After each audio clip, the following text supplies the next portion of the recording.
Na Alba Entrevista de hoje, a gente vai falar sobre os diversos tipos de câncer, alguns cada vez mais raros que estão acometendo os brasileiros. Para tratar desse tema, vamos entrevistar a oncologista Renata Canguçu. Ela é especializada em oncologia integrativa, que faz uma relação da importância de hábitos saudáveis, inclusive para a prevenção do câncer. Doutora Renata Canguçu fez residência em oncologia em diversos hospitais, entre eles o Hospital do Câncer de Barretos. É atualmente médica da Rede D'Or. Doutora, que prazer, que alegria receber você aqui nesse estúdio, num momento assim onde tantos tipos de câncer, né, tem acontecido em diversos tipos de pessoas, sejam crianças, idosos, os mais jovens, né? Qual a causa de um câncer, doutora? Ele é hoje em dia ainda por fatores genéticos? Boa tarde, Patrícia. É um prazer estar aqui com vocês. E é sempre bom a gente falar sobre o câncer, porque quanto mais a gente fala, mais a gente consegue desmistificar esse tema e fazer com que as pessoas deixem de ter medo de buscar ajuda. Falar sobre as causas é sempre muito importante, porque sabendo dos fatores é que é possível saber como evitar a doença. Então, existe sim o fator hereditário, como você falou, mas a hereditariedade é responsável por apenas 5 a 10% dos casos de câncer. Então, nós sempre pensamos em câncer e hereditariedade, mas somente 5 a 10% é hereditário. Os outros 90 a 95% dos casos estão relacionados a nossos hábitos de vida. Então, por isso é que a gente fala que, sim, ter hábitos de vida saudáveis são extremamente importantes para a prevenção do câncer. Então, manter-se dentro de um peso adequado, evitar o consumo de álcool, evitar o tabagismo, ter uma alimentação equilibrada, se exercitar regularmente, são hábitos que são capazes de evitar até 50% dos casos de câncer. Olha, você já sabia disso? Porque quando geralmente, né, a gente fala que uma pessoa está com câncer, a pessoa pergunta logo. Alguém da família já teve, né, Isso. doutora? Seu pai, sua mãe, seu tio, sua prima. E aí, ó, 5% apenas. Mas existem outros fatores também que podem causar o câncer. Um deles é o ambiental, né, doutora? Sim, existe essa questão da preocupação também ambiental, também é uma das coisas que faz com que os casos de câncer estejam aumentando cada vez mais. A nossa população está cada vez mais exposta a agentes tóxicos no meio ambiente, seja de agrotóxicos que estão na nossa alimentação, seja na questão de poluição ambiental. Então, nós temos sim cada vez mais exposição a fatores que são cancerígenos. E é importante que a gente tenha essa consciência para tentar minimizar a exposição a esses fatores. Agora, quando você diz, doutora, que os fatores, né, vêm mais, principalmente por conta dos hábitos das pessoas, alimentação é importante, claro, mas existe algum tipo de alimento que é necessário que a gente abra um pouco, né, daquilo para favorecer a nossa saúde? Porque muita gente fala sobre o açúcar. Uhum. Existem sim alguns alimentos que são considerados carcinogênicos, ou seja, que o consumo desses itens está comprovadamente relacionado ao aumento de risco de câncer. Então, entre eles, os alimentos embutidos. Então, embutidos são cancerígenos, como, por exemplo, o consumo de salsicha, calabresa, presunto, peito de peru. Maria. Tudo isso são embutidos e os embutidos são considerados cancerígenos. A tal ponto, para você ter noção de que existe uma campanha do INCA que é o Instituto Nacional do Câncer, para que nós consigamos, na embalagem desses alimentos, como existe no cigarro, o consumo desse item pode causar câncer, para que a população faça um consumo mais consciente. Mas isso ainda não vigora, né, Não, doutora? é um desafio, porque afinal de contas existem muitas questões ligadas a questões financeiras, né, a grandes indústrias. Então, como foi na época do tabagismo, para conseguir isso foi extremamente difícil. E nós estamos nessa luta também para conseguir essa conscientização com relação ao alimento. Então, na hora que você for comprar um presunto, deve estar lá escrito, né? O ideal é que esteja lá, para que a pessoa saiba, né? Ao fazer a escolha de que aquilo pode aumentar o risco de câncer. Tá, mas além desse tipo de alimento, carne também, porque muita gente, né, quando é acometida, eu digo isso porque eu tenho, todo mundo já tem, né? Eu teve um parente, tem um amigo, um conhecido que teve câncer, sobreviveu ou morreu, né, por conta do câncer. E muita gente, quando descobre a doença, abre mão, claro, de alguns alimentos, né? os embutidos, os enlatados. Agora, carne. Por que as pessoas também abrem muito mão de carne vermelha, né? Tem outros também, outros alimentos, né? Açúcar. Vamos falar dos outros. A carne, existe sim alguma relação de consumo de carne vermelha com aumento de risco de alguns tipos de câncer, como principalmente os tumores do trato digestivo, estômago, intestino. Então, o consumo de carne vermelha pode aumentar o risco de câncer do trato digestivo. Por isso, a recomendação da Organização Mundial de Saúde é que o consumo de carne vermelha seja restrito a 300, 500 gramas por semana, o que deve dar aí uma vez na semana apenas. Quem é viciado em churrasco, existem pessoas que consomem muito ultrapassa. mais do que isso. Com relação ao açúcar, que é um outro item muito perguntado, se o açúcar causa câncer, não existe essa relação direta. Consumo de açúcar causa câncer, mas existe sim uma relação do consumo de açúcar com o aumento de peso, e sobrepeso e obesidade estão relacionados a 13 tipos de câncer. 13. Então, hoje, para vocês terem noção, a questão da relação de sobrepeso e obesidade está relacionada a mais casos de câncer do que o próprio tabagismo. Desde 2014, essa relação se inverteu. Antigamente era o tabagismo, mas com a campanha de tabagismo que o Brasil tem, e é extremamente efetiva, inclusive exemplo para outros países, o tabagismo vem caindo e o sobrepeso e obesidade vem aumentando. Então, desde 2014, sobrepeso e obesidade é responsável por mais casos de câncer do que o próprio tabagismo. Então, existe essa relação indireta do consumo de açúcar com o consumo ou com o aumento de risco por conta de obesidade e sobrepeso. E essa mesma relação existe também com os ultraprocessados. Então, alimentos ultraprocessados, refrigerante, os biscoitos recheados, salgadinhos, fast foods, tudo que essa geração, né, mais nova nasceu consumindo, isso também aumenta o risco de câncer. São considerados realmente cancerígenos, coisa para tentar evitar ou tentar tirar pelo menos da rotina, porque existem muitas crianças que ainda consomem isso na sua rotina. E o ideal é que a gente realmente evite o consumo desses itens. São diversos tipos de câncer, né, doutora? A gente tem os mais conhecidos, os mais comuns, os que mais acometem, né, que é o de pele, que muita gente até desconhece, que é o número 1, né? É o câncer de pele. A gente tem um clima aqui que favorece, né? De muito sol, muita quentura, de muita iluminação. E aí tem um câncer de pele que as pessoas nem ligam para isso. Tem o câncer de mama, né? Tem o câncer de próstata, de pâncreas, estômago, pulmão, que as pessoas sempre fazem aquela relação. Tem câncer de pulmão, fumou? Não necessariamente, né, doutora? Não necessariamente, né? Existem outros fatores que podem aumentar riscos de câncer de pulmão. O tabagismo, sem dúvida, é um principal fator de risco. Importante lembrar também que o cigarro eletrônico é fator de risco, porque hoje muita gente fuma achando que eu deixei de fumar, né? Dizem que é porque não tem nicotina. Tem a nicotina, na verdade, mas não tem outros, né? Então, produtos. assim, dizem como é apenas a nicotina, né? A maioria deles é basicamente a nicotina.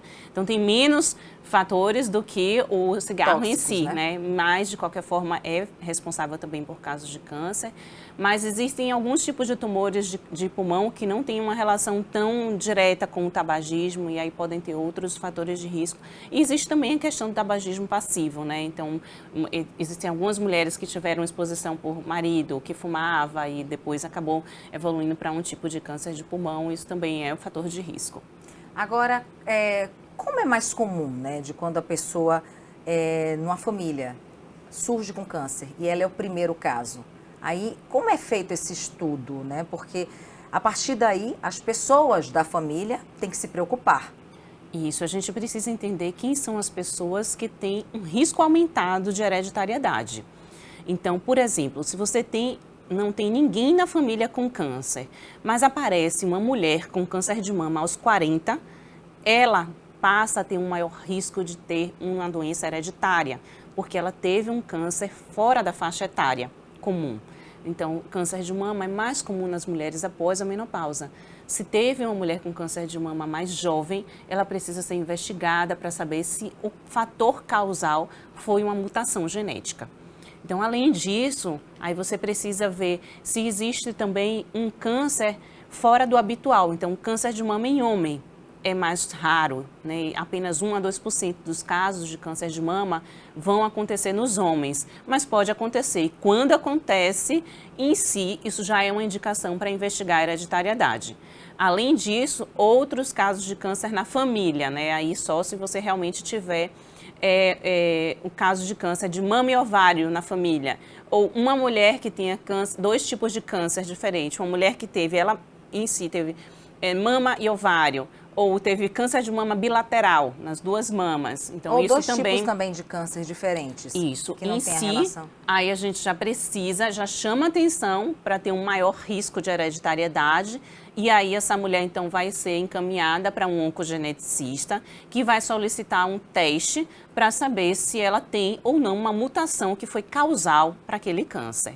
É assim que a gente vai fazer a investigação. Aí, a partir do momento, se essa mulher teve a identificação de uma mutação, o resto da família deverá ser investigado. Mas o ideal é que a gente pegue uma pessoa que teve o diagnóstico de câncer e aí, se ela tem um fator de risco, ela vai, então, fazer a investigação do resto da família. Porque, às vezes, acontece de uma pessoa que não teve câncer, né? Mas, eu tenho algumas pessoas na família que têm câncer, eu queria saber se eu tenho, né, risco, e aí ela quer fazer. Mas, primeiro, a gente deve começar com a pessoa índice, né, com caso índice, ou seja, alguém que teve o diagnóstico. Se, por exemplo, já morreu todo mundo, não, aí ok. Tem uma história muito sugestiva.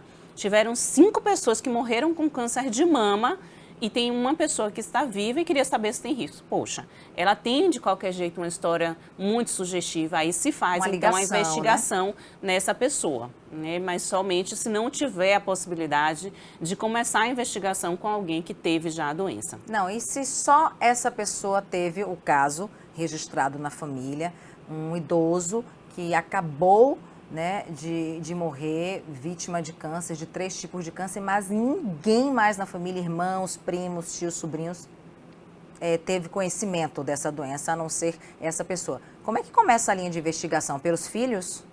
Aí seria pelos filhos, mas veja, se é uma pessoa idosa que teve um câncer de mama, por exemplo, ou um idoso que teve câncer de próstata, isso não faz com que a família tenha um risco maior do que o habitual. Então, se, digamos, uma mulher teve um pai com câncer de próstata aos 80, ou uma mulher teve uma mãe com câncer de mama aos 80, o risco dessa mulher é o mesmo da população comum.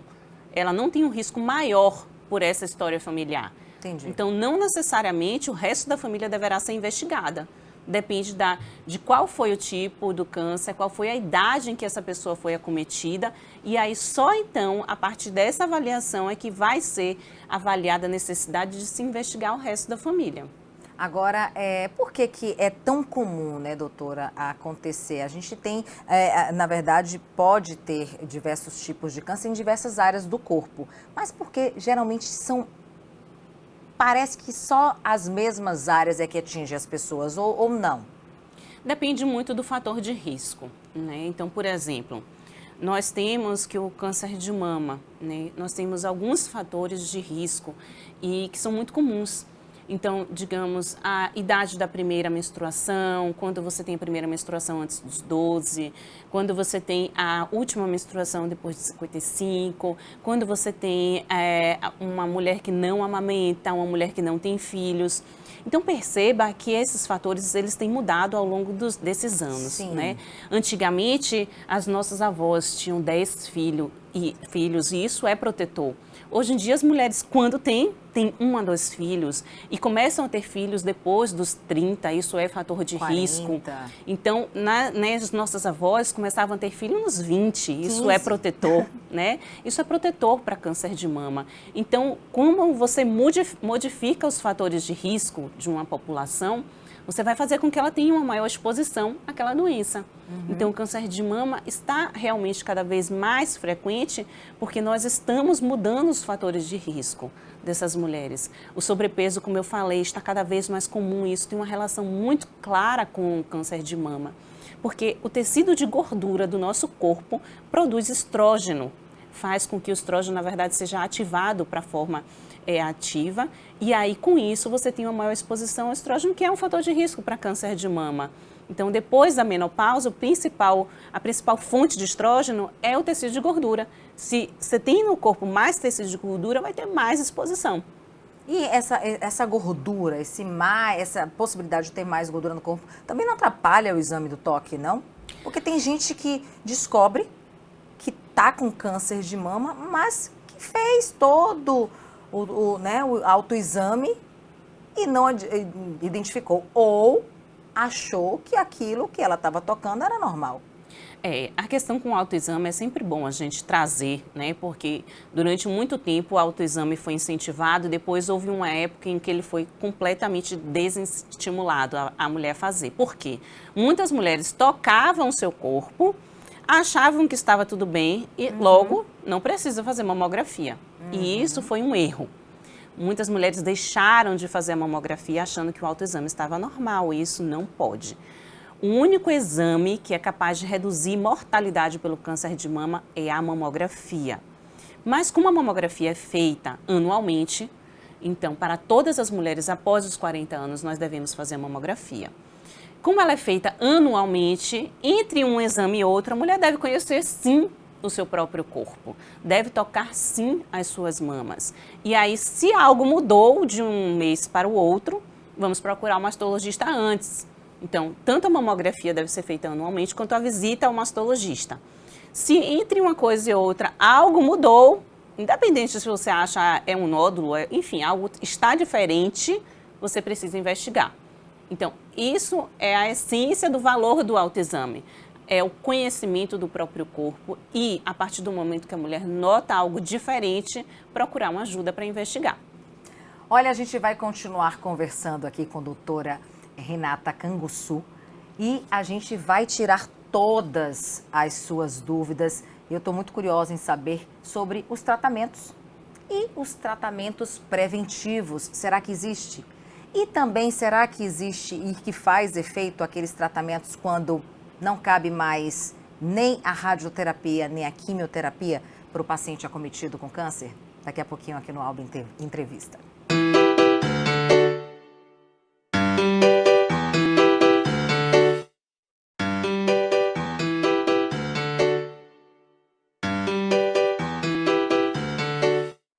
Hoje o nosso assunto é sobre câncer, com a oncologista aqui, Renata Canguçu, que trabalha na rede DOR. Doutora Renata, a gente falava sobre os diversos tipos de câncer, né? E as várias formas de tratamento e de prevenção. Mas vamos por partes. Quais são os tipos de câncer que mais acometem aqui os baianos? Primeiro, na população geral, pele não melanoma. Então, são os tumores, nós estamos até no dezembro laranja, Sim. Então é importante a gente falar sobre isso, né? Carcinoma escamocelular, carcinoma basocelular, são os dois que são mais frequentes, são os dois tipos de pele que são mais frequentes no nosso país de maneira geral e aqui na Bahia não é diferente. Depois vem mama e próstata, né? São os mais comuns em mulher e homem, intestino, pulmão. E aí, na mulher, câncer de colo uterino também é um tumor que ainda é muito frequente. No caso, no nosso estado, é o terceiro tumor que mais acomete as mulheres. Isso por quê, doutora? Por que a causa do câncer de colo uterino? Falta de prevenção, falta de exame, é o quê? O Papa Nicolau, né? É super importante, né, a gente falar sobre prevenção de câncer de colo uterino, porque é um tumor totalmente prevenível. Então, o que é que nós podemos fazer para prevenir esse tipo de tumor? Primeiro, vacina contra HPV. HPV é responsável por 90% dos casos de câncer de colo uterino. E nós temos uma vacina que é extremamente eficaz contra esses vírus e elas estão disponíveis nos postos de saúde da nossa cidade, completamente gratuita. É importante que as meninas sejam vacinadas o quanto antes, então a idade para se vacinar as meninas no posto de saúde de 9 a 14 anos, os meninos de 11 a 14 anos. E por que fazer a vacina nessa faixa etária, já que é um vírus que é transmitido pela via sexual e nessa faixa as meninas nem começaram a relação sexual na maioria das vezes, justamente por isso. Então a vacina deve ser dada antes do início da vida sexual, porque aí antes dela ter uma exposição inicial ao vírus, e além disso, quanto antes na vida essa menina recebeu a vacina, melhor vai ser a resposta imunológica a essa vacina. Então, realmente, a idade ideal é essa. Mas se não for possível vacinar nos postos de saúde, nessa faixa etária, existe a ampliação da indicação dessa vacinação para mulheres até os 45 anos. E para também quem convive com câncer, quem convive com AIDS, tem também essa ampliação, ou quem tem qualquer situação de imunossupressão constante, tem a indicação para ampliar essa faixa etária de vacinação até os 45 anos de idade. Também de forma gratuita? Também, nessa população, também de forma gratuita nos postos de saúde. São 2 doses, antigamente nós tínhamos a recomendação de 3, hoje em dia apenas 2 doses são necessárias para a gente ter a vacina efetiva. Além disso, mesmo as mulheres que estão adequadamente vacinadas necessitam continuar fazendo preventivo. Aquele exame de Papa Nicolau que nós vamos fazer anualmente no ginecologista. Que é um porre, gente. É chato, mas é breve e salva vidas. É verdade. Então, é indispensável. Eu digo que nós, mulheres, fazemos tantas coisas que são muitas vezes dolorosas ou desconfortáveis. Quem não faz depilação? Olha a situação de dor que a gente se expõe e muitas vezes simplesmente por beleza. Por que não fazer um exame que é breve para salvar vida, né? Então, eu acho que é algo que a gente não pode abrir mão. Então, o exame de Papa Nicolau precisa continuar sendo feito anualmente por todas as mulheres com vida sexual ativa, mesmo aquelas que estão com esquema vacinal completo. Então, essas 2 medidas... E no exame, doutora, dá para detectar se a mulher tiver já com câncer de colo? Sem dúvida. É o exame que dá o diagnóstico do câncer de colo uterino, é o Papa Nicolau. Durante a realização do exame se faz a colposcopia, onde se identifica o colo uterino, e aí se houver alguma lesão suspeita é feita a biópsia, e com essa biópsia se dá o diagnóstico do câncer de colo uterino. Meu Deus do céu, tá vendo, minha gente? E é como ela disse, esse câncer dá para ser prevenido, dá para evitar, né, da mulher ter. Tem pacientes que têm também, homens? Não, porque colo uterino só o homem tem. Olha que pergunta, né? Tá vendo? Mas vale a pena menina perguntar. Tá viajando, viu? Porque se ela fala da vacina para os meninos, aí eu tenho certeza que muita gente falou. E será que os meninos têm? Porque os homens também podem ter o câncer de mama. Mas é importante a gente falar sobre a vacina nos meninos. Por que vacinar os meninos? Primeiro, porque eles são vetores, sim, né? Então, transmissão. eles transmitem o vírus para as meninas. Então, se eles estiverem contaminados, eles vão ter relação sexual com as meninas e transmitir o vírus. Mas não apenas isso. Também porque o homem pode ter câncer de pênis, que está relacionado à infecção ao HPV. Então, é importante que ele faça a vacina. Para um homem que tem, um homem homossexual, então, que tem relação anal, também tem relação com câncer de ânus, né, se tiver exposição ao HPV, então tem esse fator de risco. Orofaringe também tem relação com o HPV, por conta de sexo oral. Então, existe também a relação da proteção do homem mesmo, né? Então, além dele ser vetor de transmissão para a menina, também existem algumas questões relacionadas à própria saúde masculina. Por isso que a gente tem que cuidar muito, né, da nossa higiene, da nossa saúde, né? Porque o sexo aí a gente já está vendo que é um fator que também pode gerar alguns tipos de câncer, né? Sem dúvida, né? A questão da relação sexual precisa ser uma relação sexual protegida, porque dessa maneira a gente consegue sim evitar diversos tipos de câncer. Mas tem uma ligação também, claro, direta, mas é só ela a principal causa do câncer anal? Não, né? Não, do câncer anal. Esse é um fator de risco, né? A infecção pelo HPV e a relação anal desprotegida é um fator de risco, mas não é o único. Existem alguns outros também. Agora, a pessoa já acometida com câncer, ela é uma doença silenciosa ou tem como a gente olhar e falar assim, tem alguma coisa errada com você? Em muitos casos, dá para olhar e dizer, nossa, vai no médico, você está estranho, estranha, ou realmente em alguns tipos de câncer eles são bastante silenciosos? A maioria dos cânceres são silenciosos. Por isso é que falar sobre exames de rastreamento, ou seja, fazer exames de rotina independente da presença de sintomas é tão importante. Porque na maioria das vezes os tumores realmente são silenciosos. Então, quais são os tumores que nós precisamos fazer rastreamento? o câncer de mama, onde toda mulher com mais de 40 anos precisa ir ao mastologista anualmente e realizar mamografia anualmente.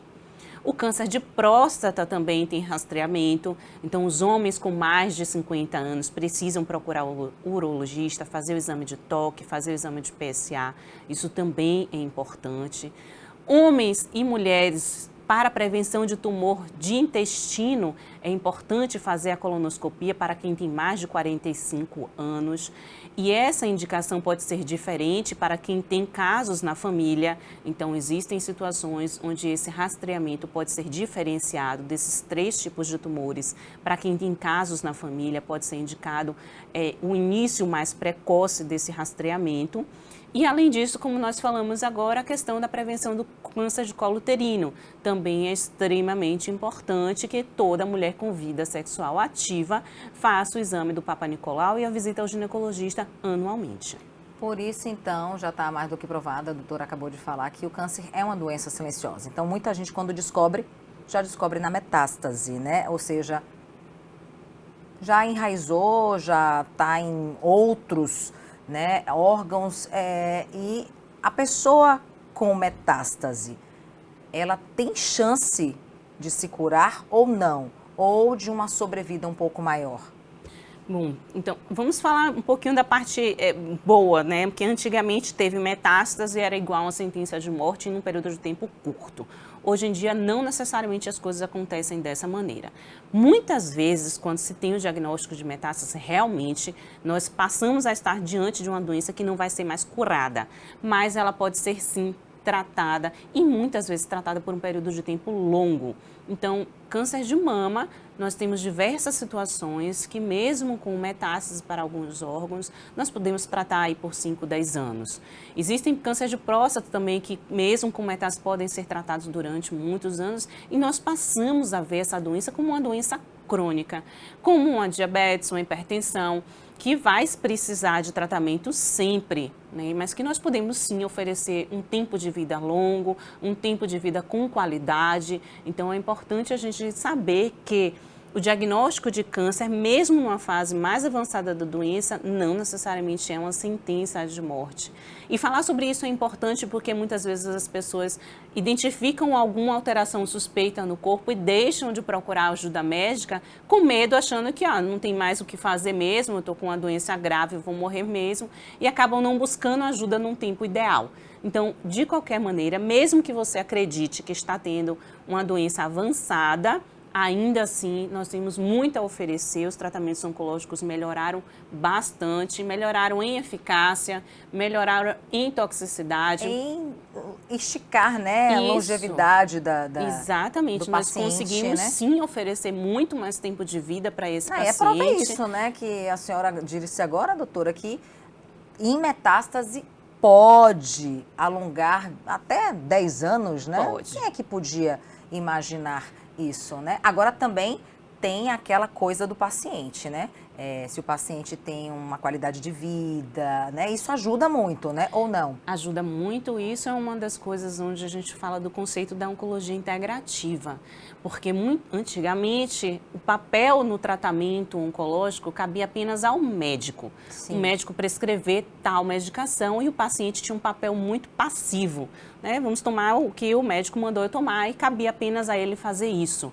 Hoje em dia nós entendemos que o paciente tem um papel muito maior, né? Ele deixa de ser coadjuvante na sua história e ele precisa tomar rédea da situação da sua saúde. Então, tem sim muita parte do tratamento que cabe ao paciente fazer. Então, por exemplo, o paciente que se exercita durante o tratamento vai ter muito menos toxicidade, muito menos efeitos colaterais relacionados ao tratamento do que aquele que fica sedentário.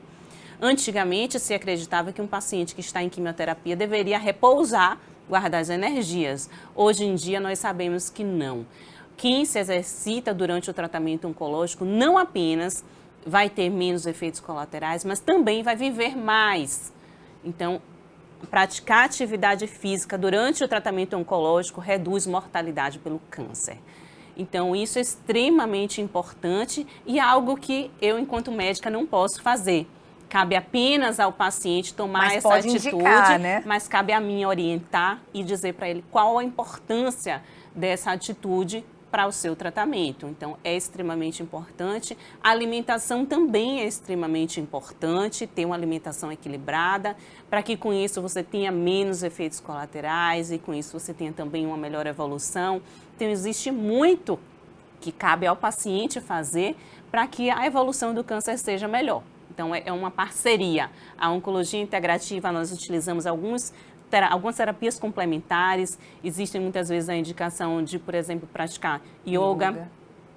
Fazer meditação, né, de fazer acupuntura. Então, existem algumas estratégias que podem ser utilizadas em combinação ao tratamento padrão, ou seja, uma quimio, uma rádio, uma cirurgia que seja necessário fazer.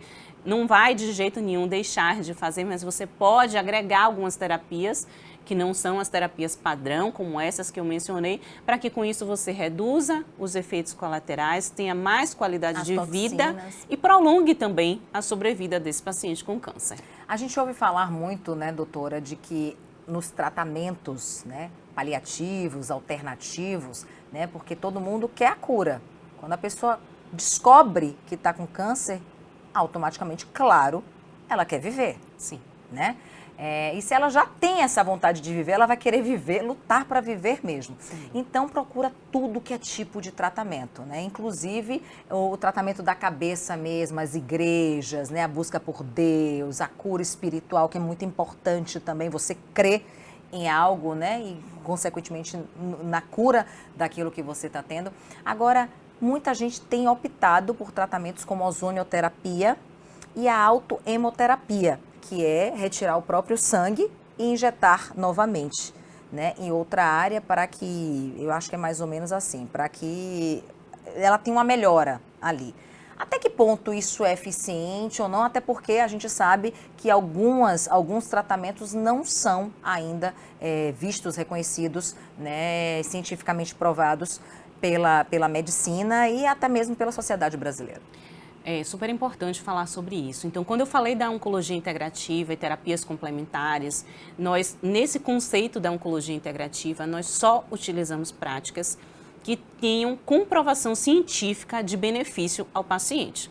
Então, mencionei acupuntura, yoga, meditação, são realmente práticas, a prática de atividade física, a questão com uma alimentação equilibrada, são conceitos que têm estudos científicos que comprovam benefício quando utilizado em combinação ao tratamento padrão.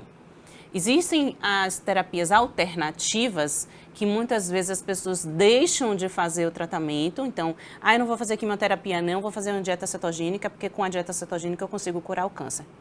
Isso é um erro. Isso nós temos evidência científica de fazer essa escolha, de que fazer essa escolha aumenta a mortalidade pelo câncer. Então, nós não podemos... Porque você está abrindo mão de um alimento, é isso?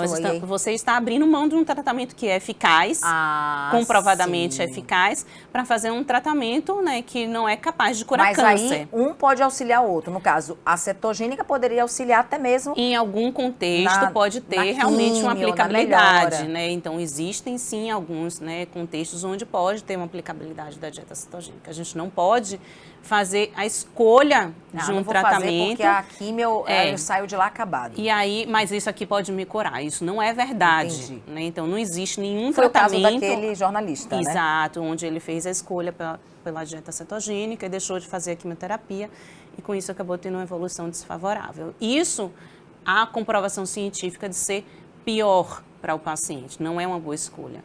Os dois exemplos que você citou são exemplos que não têm uma comprovação científica adequada para que nós façamos a recomendação. Então, apesar da ozonioterapia, por exemplo, estar dentro das práticas de terapias complementares que são autorizadas, o Conselho Federal de Medicina não apoia essa indicação, porque não existem estudos sólidos que comprovem o benefício. Então, você tem, além de ter um custo alto, você não tem uma comprovação científica de que isso realmente seja benéfico, então não é incentivado fazer a autohemotransfusão, também não tem evidência científica de estar agregando valor ao tratamento oncológico, e são duas coisas que a gente realmente não costuma incentivar o paciente a fazer. Então, eu sempre digo, você quer ter um benefício maior, vamos fazer algo que a gente já sabe que funciona, vamos se movimentar, porque muitas vezes fazer uma coisa que... Vamos fazer o que gosta, né, gente? Porque Com até certeza. você ir olhar o mar, até você correr, a gente tem um cinegrafista aqui, sessentão, que corre todos os dias. Isso é fantástico, né? Tem um Porque corpo, ó, de menino, corre todos os dias. Fantástico. Palhaço, é alegre. Isso também, o humor também ajuda muito a pessoa até a seguir, né, no tratamento, né? Ajuda muito, né? A maneira com que você enfrenta um problema, né? E no caso do tratamento oncológico, a maneira como você encara o diagnóstico dessa doença faz com que você muitas vezes tenha até menos efeitos colaterais, né? Então aí vem as questões não apenas do seu humor, mas questões como fé também, como você começou a falar, né? E hoje a gente sabe que não importa a religião que você tenha, mas ter fé em algo, né, faz com que realmente você consiga passar por esse momento difícil, porque passar por um tratamento oncológico, ter o diagnóstico de câncer não é fácil mesmo, mas ele pode ser mais ameno a partir do momento onde você tem fé em algo maior, você tem algo que faz você ter leveza para poder lidar com isso e apoio, rede também, né, de apoio, o apoio da família, dos amigos, para que você passe por tudo isso de uma maneira mais amena. Então, pode ser melhor, né? É importante a gente trazer essas questões também. Um grande exemplo de fé, de humor, de bem-estar é Ana Maria Braga, né, minha gente? Que todo mundo sabe, ela já foi acometida por 3 tipos de câncer, ficou carequinha, usou luva um tempão, mas ainda assim passava por debaixo da mesa e acordava todo mundo, né? Acorda, menina, acorda, menina. Então, é bom a gente seguir exemplos assim, né? Como de força para viver, né? Doutora, eu quero agradecer, saber que a gente contou com você aqui e saber como você revelou a doença para a gente, né? Que existem tratamentos, existem tipos de câncer que podem ser evitados, né? E entre eles o do colo do útero. Existem também diversos fatores, principalmente de obesidade, de alimentação, que favorecem ao surgimento do câncer. E o menor deles, para você que ficou surpreso, é o fator genético. Então, nem sempre porque sua tia teve, sua mãe, seu pai, você vai ter. Mas você pode ter se não se cuidar, né, doutora? Exato. Prevenção ainda é o melhor remédio. Então, escolha de hábitos de vida saudáveis podem evitar cerca de metade dos casos de câncer. Então, está nas nossas mãos essa escolha diária. Obrigada, doutora. Eu que agradeço. Que seu final de ano seja incrível. Amém. Aliás, só falta um pouquinho para a gente acabar e que 2022 venha cheio de oportunidades. Amém. Obrigada para você também. A gente vai ficando por aqui nessa TV que traz um monte de coisa para você.